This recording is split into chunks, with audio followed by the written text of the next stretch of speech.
Hello guys, welcome to Sandakphu blog. তোমরা আগের ভিডিওতে দেখেইছো আমরা কালাপোখরি ট্রেক করে এসেছি আর আমাদের আস্তে আস্তে প্রায় বিকেল হয়ে গেছিলো। তো আমরা এসেই বেরিয়ে পড়েছিলাম একটুখানি এক্সপ্লোর করতে জায়গাটা।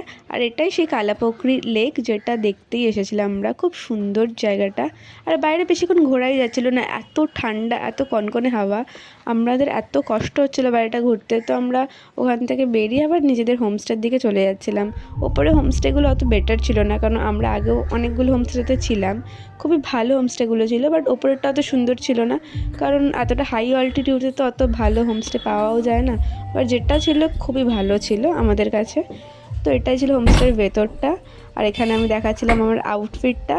ভেতরটা পুরোই কাঠের ছিল, আওয়াজ হচ্ছিল হাঁটলে। আর এটা ছিল আমাদের দুটো রুম ছিল, আমাদের একটা রুমে আমরা 4 জন ছিলাম আর একটা রুমে 2 জন। খুবই সুন্দর একটা কিউট হোমস্টে ছিল, যেখান থেকে বাইরের ব্যালকনি ভিউটা, মানে জানলা দিয়ে ভিউটা অসাধারণ ছিল, যেটা আমাদের রোজ সকালবেলা উঠে আমরা আগে জানলা খুলে দেখতাম যে বাইরেটা কেমন লাগছে। এটা খুবই সুন্দর ছিল।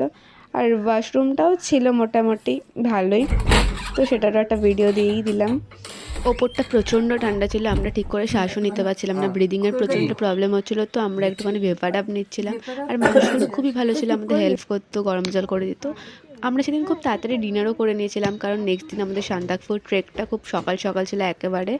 তো ফাইনাল ট্রেকটা ছিল, খাবার খুব গরম গরম পেতাম, ভাত রুটি, খাবারে কোনো প্রবলেম হয়নি হোমস্টে থেকে। আর আমরা তারপরেই বেরিয়ে পড়েছিলাম মিল্কি ওয়ে দেখতে রাতের বেলা। আর সেটারই ছোট্ট ভিডিওগুলো দেখে নাও। এটা সুনিত্রা দে উইথ মোহনবাগানের মাফলার।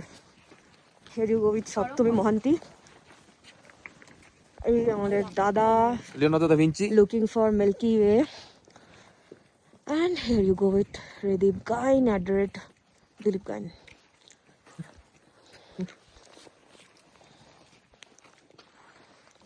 চলতে থাকছি। অসম্ভব ঠান্ডা, মানে ফ্রিজিং কোল্ড। মনে হচ্ছে শরীরের রক্তটাও জমে বরফ হয়ে যাচ্ছে জাস্ট। ছিল কিছু মিল্কি ওয়ের ফটো। আর thank you for watching. Next ভিডিওতে দেখা হচ্ছে খুব তাড়াতাড়ি।